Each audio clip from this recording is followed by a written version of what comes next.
Hey, welcome and cheers to Thursday. Welcome to the Rewind with Ellen show. I'm your host, Ellen Wanjiru, and I'm joined by my co-host, Jerome Carter. What up?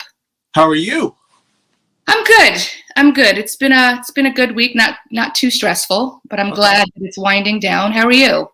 I'm good. It was kind of stressful watching a couple of these things, but I mean, well, yeah. but besides that, good. Snow sucks as usual. But see, so I don't know how hard you got hit, but over here they've been promising us snow, like inches Oh, and really? inches of snow, and it's nothing. I mean, it's dangerous in the sense that it's icy and it's slushy and Yeah. all that stuff. But in terms of like how much snow we're getting, not Huh. too much. Well, at least it's not like Dallas, so. I mean, my God, can we just talk about that for 2 seconds? I can't even imagine what they're going through. It's giving me very much vibes of Katrina in terms of how long it's taking help to Yeah. get there, right? And so they've just been either sitting in darkness with no water, with no heat for God knows how long. And that is just heartbreaking to watch. There've been quite a lot of people who are posting the Yeah. status of their homes on TikTok, on Instagram. And that is heartbreaking to watch. I mean, I just learned today. I didn't know Texas had its own like electricity. Like I didn't know they had their own motherboard. I was like, really? I was like, it's the East, the West, and then Texas. That's it. So it sounds like somebody's getting fired.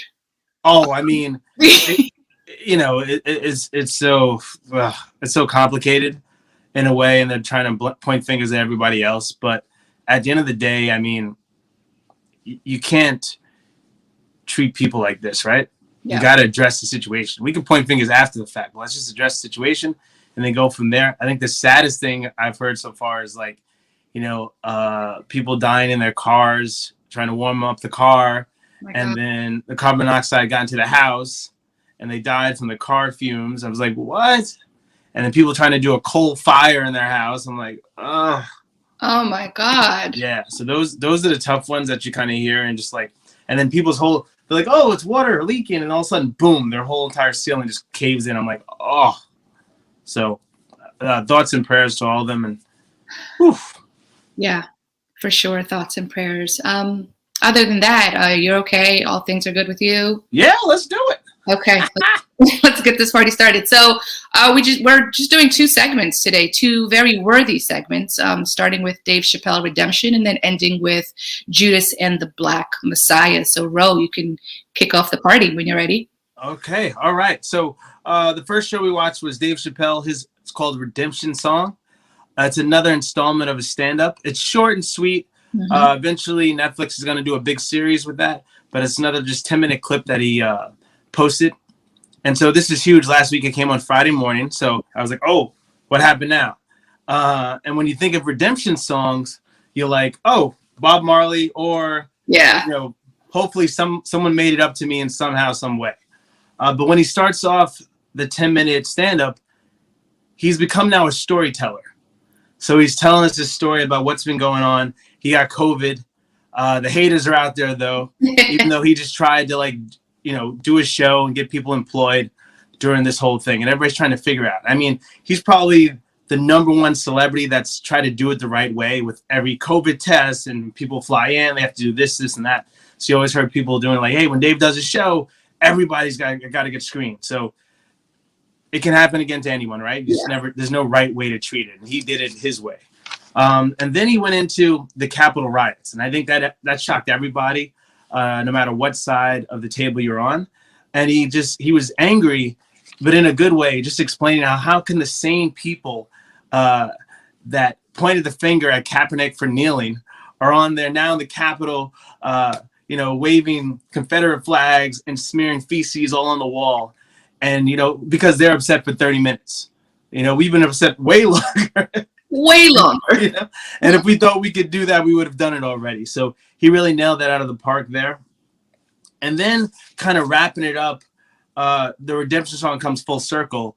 We're dealing with Comedy Central and his whole battle with, I should get paid. Yeah. And Comedy Central tried to sell it to HBO, and HBO, so Viacom and all that stuff. So he is finally getting paid. And there was kind of, it was interesting, right? At the end of it, he shows all the clips that he did over the years, and so it came full circle with the great song at the end. So it was a really good 10 minutes. You had all in the feels. But the biggest thing that I took from that was reminding us that the power is within the people. He's like, I don't work for them. You know, I work for you. Yeah. And you kind of have to remember where your power is. And that kind of segues into, you know, what we're going to watch, what we're going to talk about later with Judas and the Black Messiah, of just where is your power?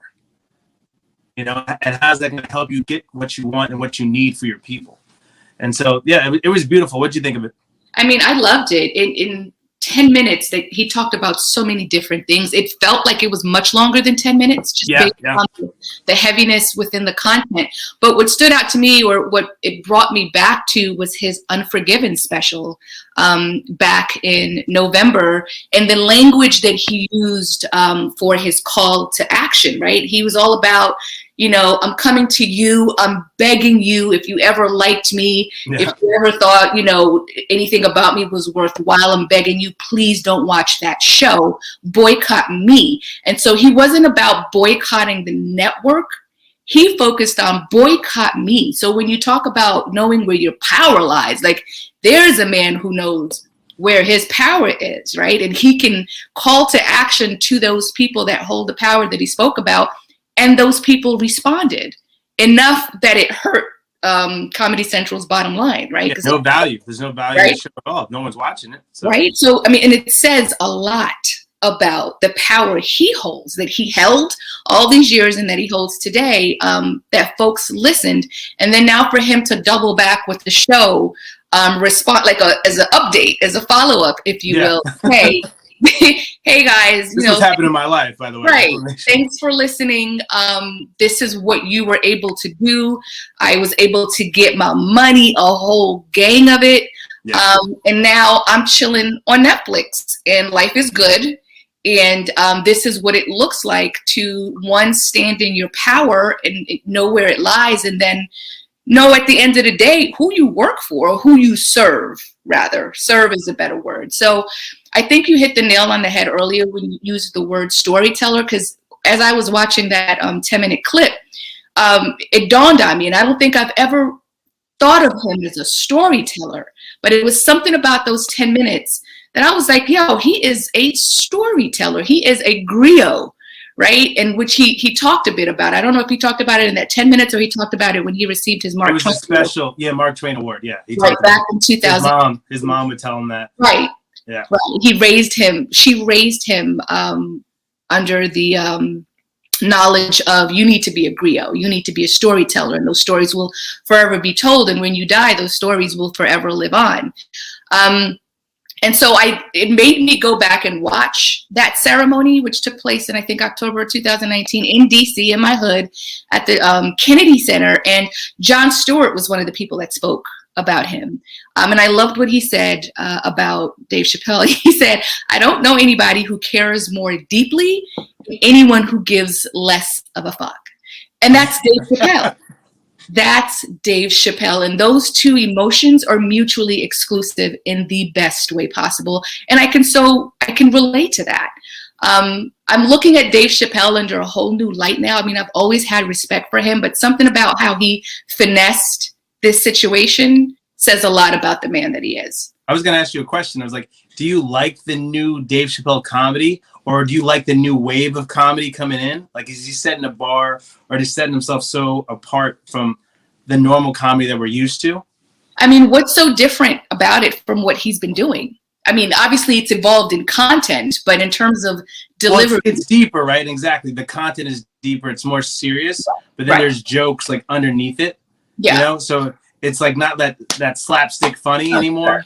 It's like making you think, provocative thoughts, and then, oh, wow. Oh, then there's the comedy in there. I mean, that's synonymous with age. His evolution as a man, right? So that's going to happen naturally, and it makes sense, and it's always relevant. Like he's the type of person that's, like you said, thought-provoking, a deep thinker, and I think that's what makes his material so solid. Yeah. Because it forces us to think about things in different ways, which I think is good. I love that he has his own unique way, completely separate from anyone else. Well, I mean, he has got his own money. He doesn't owe anybody anything. You can do what you want, right? I mean, yeah, like literally. Freedom. Oh my God. I mean, and great segue. Talking about freedom. Thank you, bro. Judas and the Black Messiah. My God. Oof. This was a heavy film. I mean, just saying the name Judas and the Black Messiah is sending chills through my body. This might be the dopest film title I've ever encountered, or at least I can think of at the moment. I mean, it so perfectly aligns with the premise of the movie, and then of course it ties back to the Bible and Judas and how he betrayed Jesus Christ. Yeah. And I don't know that it took people, if it was an immediate connection once the name of this movie dropped to the Bible. Oh, yeah, I mean, yeah. I think for all Black people, if you've ever been to church, I know who Judas is. Exactly. And so it's directed by Shaka King. It's starring Daniel Kaluuya, Lakeith Stanfield, Jesse Plemons, Dominique Fishback, Little Rel Howery, to name a few. And it's a period film that's told from the point of view of FBI informant William O'Neill and how he infiltrated the Illinois Black Panther Party with the goal of taking out its leader, right, Fred Hampton. And the FBI, which is crazy, named this party a Black nationalist hate group, right? A hate group. And then used its counterintelligence program, COINTELPRO, to try to disrupt the organization from within. Enter stage right, William O'Neill. So this film first premiered at the 2021 Sundance Film Festival, which is where I first watched it. And wow. And while I knew about the Black Panther Party, like obviously growing up and whatever, I didn't know much about Fred Hampton, right? Or the role that William O'Neill played in his demise.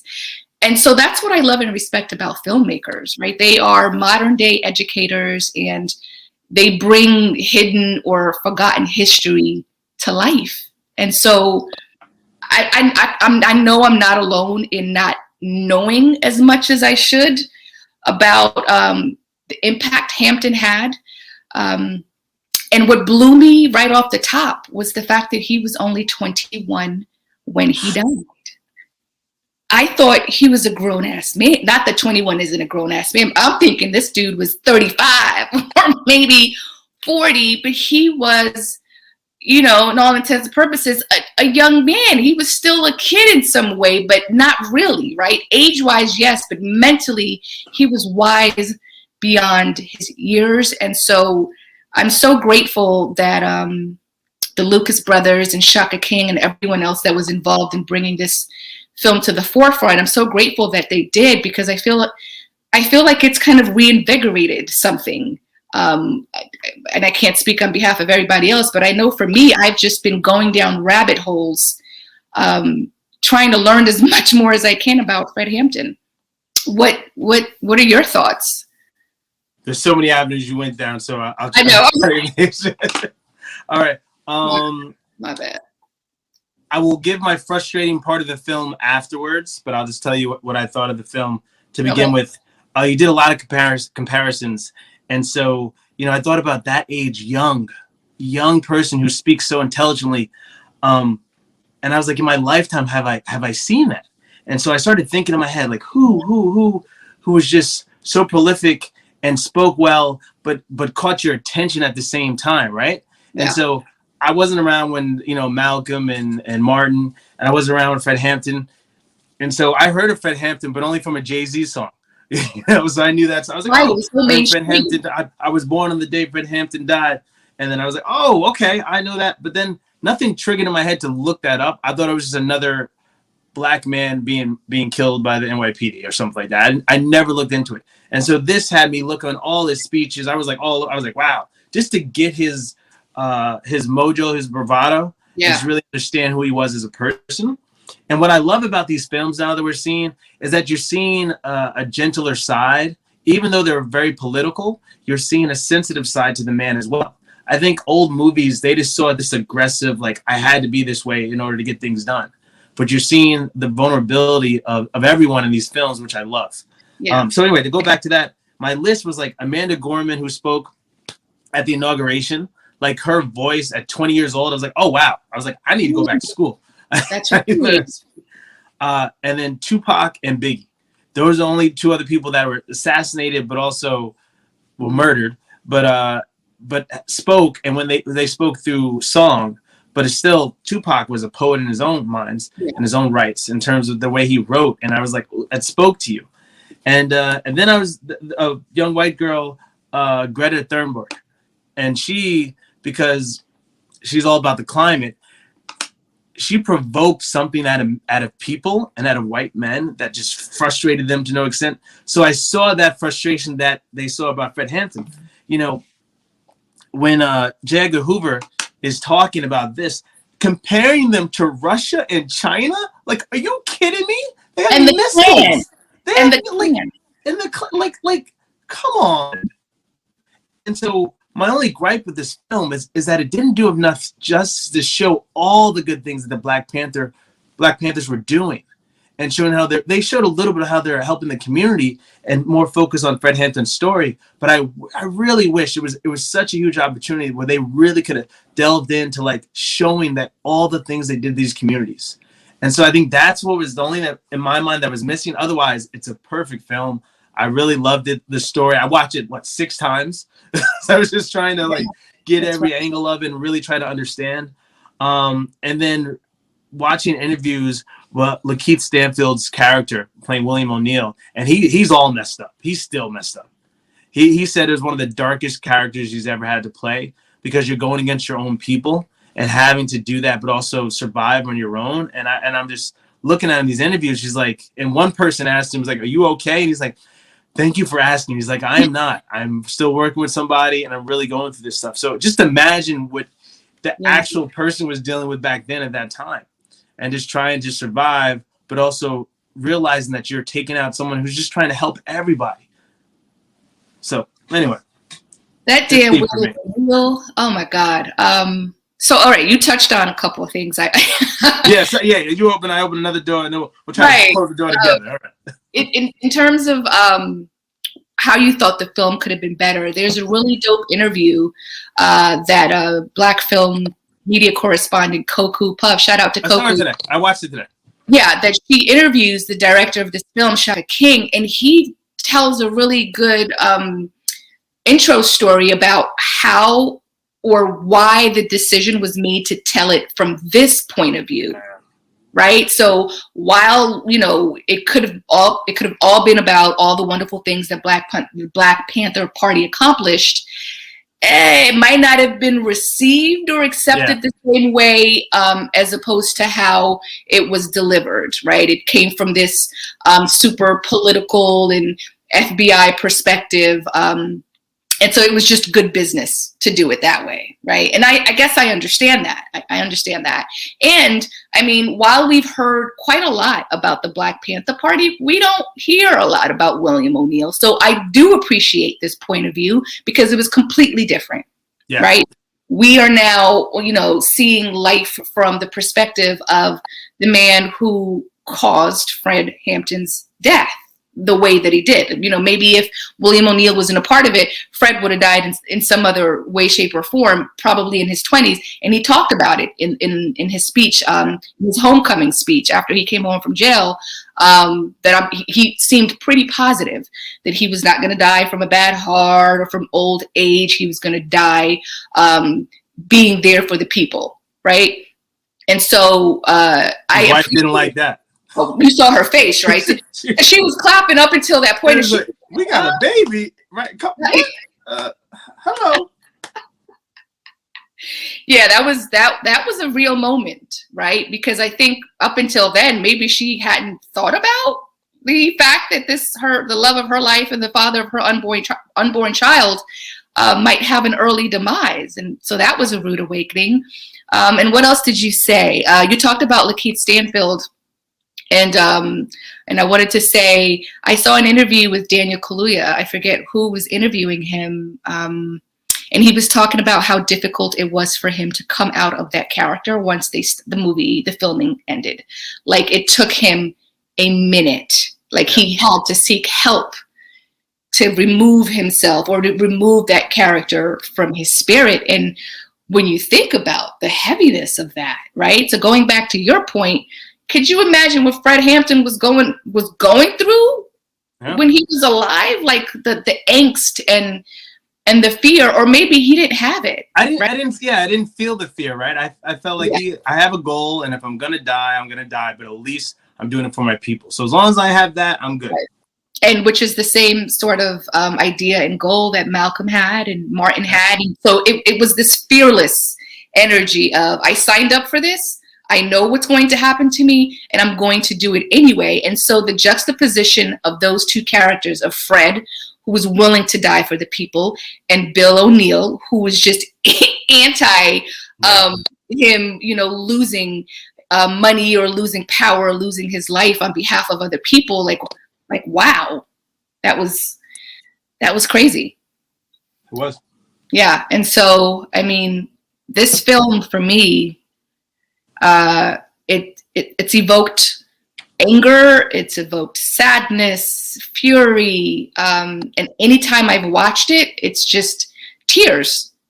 It's tears because we'll never get to know what Fred Hampton could have accomplished. Right. Yeah, and that's the crazy part. Like, I was asking myself, is this why Chicago's the way it is? Like the deep, like, I always look at periods in life, in our lifetime, and like when was the black boom gonna come? And so you see when they take it out from under us again. So with the Fred Hampton, the Martin Luther King, Malcolm X movement, boom, assassinate, and then you have the crack cocaine era that comes in. So there's all these things where you see things slowly coming up. It's like, no, hold on, let me get you one more time. And the fact that we just kind of stand there and take it sometimes, like who's there to pick it up the mantle? Like, all right, I got it now. I know you dropped one, but I guess, am I willing to risk my life for people that I feel half of them don't give a crap about anything but themselves. So that's huge nowadays. I mean, I hope I'm wrong. But I don't think, and I hope we don't need it, but I don't think we have another leader like that again. That's that fearless, that's willing to risk their lives for all of us. And the only reason I say that is because a lot of us don't deserve it in terms of like willing to help the next person out. It's always survivor. And you see that a lot with all these new, billionaires on the scene that were, I just watched two brothers give a speech the other day. Almost Herschel Walker and this other dude. I was just like, oh my God. Yeah. And so it's just like they're trying to push us down every step they get so they can get higher. And not bringing us up together as a group. So I don't know. It asked a lot of questions on how we can survive and how do we survive nowadays. Yeah. And it brings back full circle. I mean, we were just talking about Texas. And the same basic needs that people still need to this day. Like they were just trying to provide health care and food. Like that's crazy. It's 2021 and this is still the thing that we're talking about. Like that blew my mind. I was like, hey, is this today? Is right. You got transported back to another time. You wouldn't, right? What's the difference? So, and the fact that I love that one scene where he's like, hey, I want to get everybody involved. I don't care what color you are. I want to get everybody involved because we have the same problem.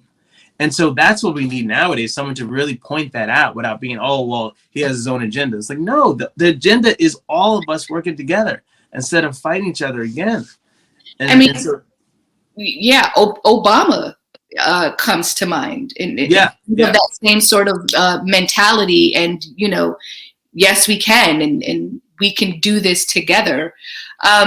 Capitalism was a big topic throughout this movie, right? Because everything's rooted in capitalism and the motive to make a profit. That's all it's about. And so in this interview that I'm talking about that Shaka did with Koku, definitely check it out for the people that haven't, because King talks about manipulation, how William O'Neill was manipulated. And while we think he was manipulated when he was caught stealing the car, and that's when they made him be an informant, he explains that O'Neill was manipulated from birth. The idea of capitalism and how that's a deeper, that's right? it. I was like, it's so way Shaka broke it down. So please watch it, y'all, if y'all haven't, to get a deeper understanding. But yeah, there are so many different themes and topics throughout this movie in terms of just classism and capitalism and fascism, all types of isms. You know, it takes a couple of times to watch to just be more informed. Because I think I mentioned this last week. I can't watch a film once, right? I have to rewatch over and over again. And so you mentioned something earlier that stood out about William O'Neill. And, you know, would I be willing to lay down my life for the causes? And that's such an important question. And I think that's what separates the leaders, the revolutionary leaders, from the knots, right? From the followers or the ones that are just on the sideline or whatever. And I think that's what was so dope about this film, because it challenged how we think about how we would act or what we would do. Because William O'Neill was out for self and self alone. And so what was so interesting about how he was portrayed is there were moments, obviously we can see that there was a lot of turmoil within, and he obviously, once he infiltrated, he realized and learned that Hampton was not a terrorist. Hampton was for the people. This man was starting, you know, breakfast programs for kids, daycare programs. He wanted to build a hospital. Like, this man was for the people. He was about healing the community, like healing Chicago and bringing together all these different communities, like you talked about, Puerto Ricans, different gang members. Like, and so what was going on in O'Neill's mind as he started to learn who Hampton was? And how is it that did not deter him, that didn't make him say, like, yo, I'm willing to die so this man does it, so he can continue doing what he needs to do, and it's not going to be my fault that he dies. I think that phone call he has, you know, with Roy Mitchell. Yeah. And he says to him, hey, you know, you got 5 years. And he's like, oh, 5 years. And I started thinking 5 years back then. But then when they showed Van Hampton inside the jail, I was like, yeah, all right. I don't want to. It's a different time. It was a different time. Like, I think the 70s, 80s, around the crack cocaine era, it's like, that's when you didn't want to go to jail. But the earlier times, it was more of like a unity kind of thing. You can learn some things, read some books, get educated, become a Muslim. That was the thing, early 60s. But I was like, when I saw Fred Hampton, I was like, damn. I was like, that's all right. I'm good. So 5 years, I get it. And then you're just getting knocked upside the head every day. What do you get from that? So I don't know. It's tough. But I saw him.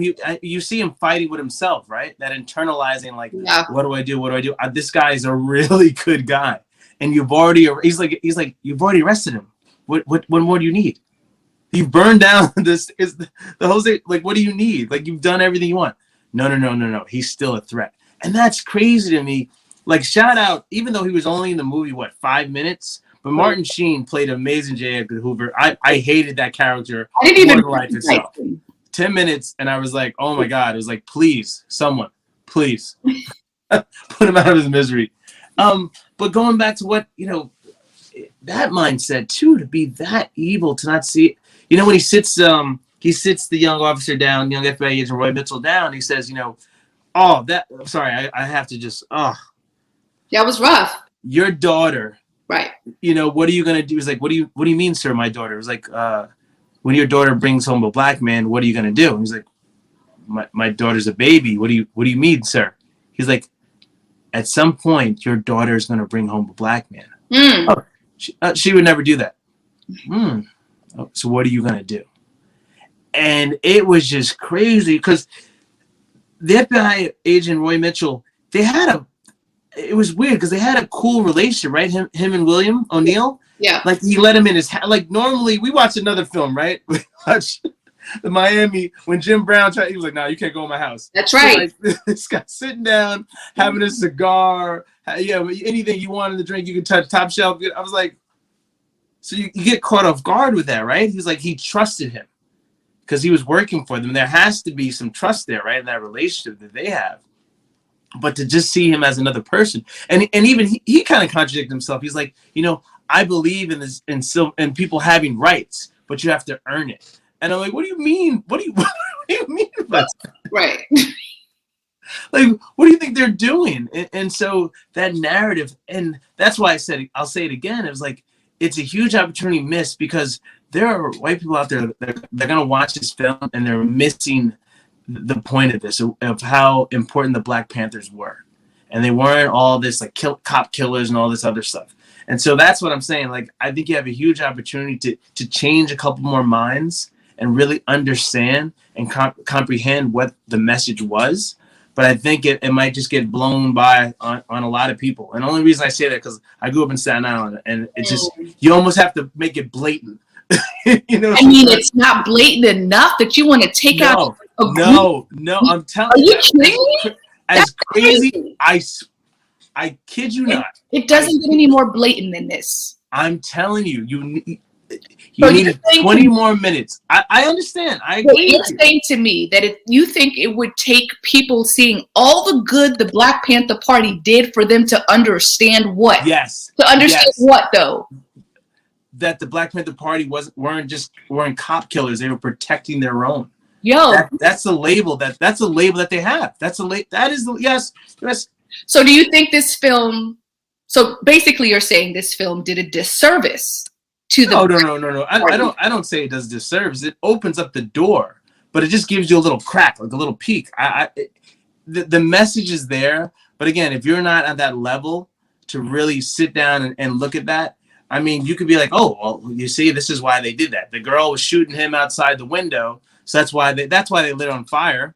That's the only that's what I'm saying. Like, there's a huge disconnect there. Like, they would explain it or mansplain it and say, oh, well, she fired the shotgun first, so that's why they were protecting that. And the brother went in the store and shot at the officer first, so that's why he did that. And that, they're explaining everything. There's an explanation for everything, and that's my point. I get that. I get what you're saying. So what if there was that scene with the woman shooting out the window, and also the scene of all the good Black Panther did? The Black Panther. Yeah. That's honestly, I think you need both. You need a healthy dose of both, is what you're saying. Yes, I'm saying to really make a change. If this movie, I don't know what the overall job for them was. Just to open up the door and tell the story of Fred Hampton, or were they really trying to change minds? Right now, I think we're so vulnerable right now just for information and to learn like the right information and understand what's going on. So like I'm saying, people are at home right now. Where are you going? If you're working from home. Only a couple of people going into work. So this is a great opportunity to really just hit it in the head, like understand what is going on and what went on back then. And this is why we're in the same crap we're doing right now. Like, it's 2021. We're still talking about the same crap we were talking about in the 60s. Still talking about the same stuff we're talking about. It's just like... And we will be. In 20 years from now, we'll be talking about the same crap. I hope you're wrong. I hope I'm wrong, too. I hope you're wrong. Sure 20 years ago, somebody somewhere was saying, like, there's no way that in 2020, we'll still be talking about this. And here I said there'd never be a Black president, and shoot. Okay, so listen. Hey. It is possible. It is possible. But woman VP, hey. I hear you, but I don't know that I agree with you 110%. But think about it. If we had the same conversation 20 years ago, you would have said the same. Like, you're out of your mind. You would have told me I would have told you, hey, we would have had a 2-term president, Black president. And if I would have told you we had a Black VP, you would have said you're out of your mind. Hell out of here. You would tell me you smoke it. Some bad stuff too. All right, so just diverting a little bit. Roy Williams, that was his name, right? Roy Williams? Yes. I didn't know if it was intentional for it to come across as if he was conflicted. Oh, the cop? The FBI agent. Yeah, Roy Mitchell. Roy Mitchell. It came across to me that he was conflicted, and that's why he connected to O'Neill. Like I kind of got the vibe that deep inside, Yeah. he agreed with what the Black Panther Party stood for, but because of his job and, you know, livelihood and family, he just had to kind of ride that wave, and that was just part of the job. Whether that's accurate, whether Roy Mitchell was actually that person, I don't know. Yeah. Or if they painted it that way, I don't know. But what I thought was also interesting was O'Neill's fascination with the idea of an FBI agent. Like, ask, you know, how much money do you make? And, you know, and he just seemed in awe of Roy Mitchell and his position and how much money he brought in and the power his position gave him. So in my mind, they kind of dumped the essence of capitalism into William O'Neill, and that's what it looks like embodied in a human, because that's all he cared about. They said what he got paid was the equivalent to 20,000. 200,000. Sorry. I forgot a zero. 200,000. Right. Yeah, that. So I was like, that's crazy. And so when I asked myself, like, how did he live with himself all these years? He was getting paid. He was getting money, and that's what he was all about. And so when he did that interview in 1989 for the docuseries, what was it? Eyes something. Yeah. Did you watch the actual interview? No, I didn't watch it. Eyes on the Prize 2, right? Yeah. And it was his first and last interview, and I remember it really was his last. Right. The interviewer asking him, like, what would you tell your son about what you did? And I was just like, oh, what is this man going to say? What's going to come out of his mouth? And he had the nerve, the audacity to say, I was part of the struggle. At least I wasn't, you know, an armchair revolution. What side were you on, right? I was like, this one. Right? But in his mind, you know, it's all one struggle, right? And so you could either be on the wrong side or on the right side, but you're part of the struggle. Whatever that means to him. But he didn't see it. I don't think he saw a wrong, you know. No, he didn't. Clearly he did. Yeah, it just, that blew my mind. I was like, wait, what? But right. I guess that's how we had to justify it to even live that long, right? With the bird. Oh. The delusions we feed ourselves to survive, right? And so that served him well up until that interview. It was something about that interview which aired. So he filmed it in 89. It aired in 90. And later on that night, he committed suicide. And I was like, well, what was the straw that broke the camel's back? Like, why now? Why didn't you commit suicide 10 years before? You know, like. Well, I guess he also realized that when I walk outside now, people that have seen this, they know that I basically one of the people that took down the Black Panther Party. I've admitted it, right? Yeah, and so that is like, shoot, you can't move anywhere. You can't do anything. And so it sounds like he was somebody's father, and so, you know, if that's the case, then what did they think of their father? Yeah, I would love to interview, and I know for certain reasons why they probably didn't interview them. Yeah. But because they interview Fred Hampton's son, and he's a big advocate. And he looks just like his father. He does. They originally sued when they found out what happened. They tried to sue. It was like for $48 million, and I think they only got like 1.7. 12 years later, right? Yeah, I was like, oh God. I mean, money doesn't even justify, but it just it helps. It helps. The way they just shot up that whole entire house. They didn't care. And so what was insane about that scene is that his girlfriend is carrying his child. Oh. Right. So when you think about how trauma is passed down, like, who knows what that child felt, right? Because she looked like she gave birth 25 days later, right? So that was a full-term baby who was feeling whatever his mother was feeling. And so, you know, I couldn't help but think, like, God only knows what that baby, that child in the womb, what he experienced. Yeah. And I think the Black Panther Party, there was only one shot that came from their side as opposed to the reverse. And then also, she laid on top of him. You know, you forgot William O'Neill gave him the potion that knocked him out. So she's trying to wake him up the whole time, and he's passed out. He didn't get shot, so he wasn't even aware of what was going on. I was thinking about that. Like, that's got to be I don't know, I guess the best way to go out. But at the same time, I wonder, because they sent them in to kill him. So I wonder if he was still alive, would they just have shot him right there in front of everyone? Of course they would have. No, but then there wouldn't have been anybody that survived, right? Because I think you got to kill everybody then, because now you have witnesses. But FBI doesn't give a shit about witnesses. Well, again, they let her out. I mean, they let her live. It was only him and one other person that died. Yeah, that's what I'm saying. There were a ton of other people there, though. That's my whole point. They let them live. So my question is to you: if O'Neill didn't give him the potion to put him out, right? If he was alive after all of them shooting up the place and he would have came out, they would have shot him straight in the head. Because again, they shot him later, in there, but he was already out and conscious. So they were thinking maybe he already got hit. They didn't know that. I don't know if they knew he took the pills or whatever. So I don't know. They couldn't have known that. He just looks like he was asleep. Yeah, exactly. So that's what I'm saying. So that same but I guess they were sent to do a job. So like at the end of the day, it's just right. We're just focused on him, because I thought they were going to shoot her. Right? I thought everybody was done.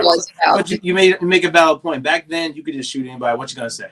We're the FBI. Can't nobody touch us. And that's a struggle. We watch all these movies, and I'm like, I don't know if I could have made it. I know for sure I wouldn't have. I would have to not be able to you grabbing me. It's one thing to grab me up nowadays, but back then it's like they could literally just drive you somewhere and that's it. That's it. Yeah, and no one's held accountable for anything. Nobody. Yeah. Like that just blows my mind away. There was one scene in particular that solidified who Fred Hampton was at his core in my mind, and it was the scene where he gets arrested during one of the breakfast programs with the kids. And his girl, Deborah Johnson, who's played by Dominique Fishback, she was the itch in this. And so she's losing her mind as she watches him get handcuffed and escorted out. And just Fred, ever so coolly, turns to her and says, "Show some discipline. Now go call my lawyer, or now go get me a lawyer." And that was his whole platform. That was his whole persona, just cool, calm, and collected. And just disciplined. So the next time I feel myself about to get hood and ratchet, exercise some discipline, Ellen. Exercise some discipline. That was my takeaway.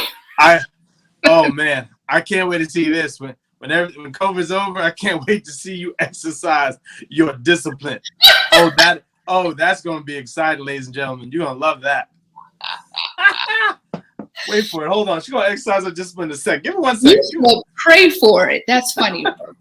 That's funny. Yeah, pray for it. Pray for it, because I don't know what that looks like. Because I've never lost. That should be a T-shirt for you too. Exercise your discipline. That's right. Yeah, because I've never lost my cool. Okay, maybe once or twice, but that's not a regular thing for me. So I fear that the day that I have to, what's that going to look like? So I'm glad now that I know to say to myself, exercise some discipline. Self-awareness is huge. What? It's everything. Saves lives. It's everything. Any last words about this incredible film? No, everybody should see it. Right. You should see it with the black. If you don't have any black friends, you should get a black friend and watch it with them and just have a question, a Q&A afterwards. You should definitely have a Q&A. Or, you know what I challenge black people to actually watch this with a white friend. Or if you don't have a white friend, get a white friend and then have a Q&A. I think that's the thing that needs to happen, this conversation about what really happened, so that we have a better understanding. So now we can be storytellers. I like how you slid that in there. With the storytelling of Dave Chappelle. That was awesome. Yeah, so pretty much everything he said. And just really quickly, shout out to Ward Urban Art. I just want to show my t-shirt. This image is called, I think, Thank God It's Friday. And so it's a local artist called Dr. Leslie Ward. She's based in DC. And so she painted this. And then, of course, now it's on merchandise. It's a chick seated on a bench with a glass of wine and just kind of like, oof, it's been a long week. Can you see it? Can you see me? Oh, now I see. It was the hair. Oh, she got it. Yeah, that's what. Yeah, she has an afro. I didn't know that was a mirror. I didn't know what that was. Okay, I got it. All right. On the stoop, having a good time. She has an afro. Yeah. So check out her website, wardurbanart.com. Yeah, so that's all I have. Thank you so much for watching and listening to us cackle about the things that we're passionate about. And we'll see you next Thursday, same time, same place. Yeah. Bye. Have a good weekend. You too. Bye. Bye, everybody. Thanks for watching.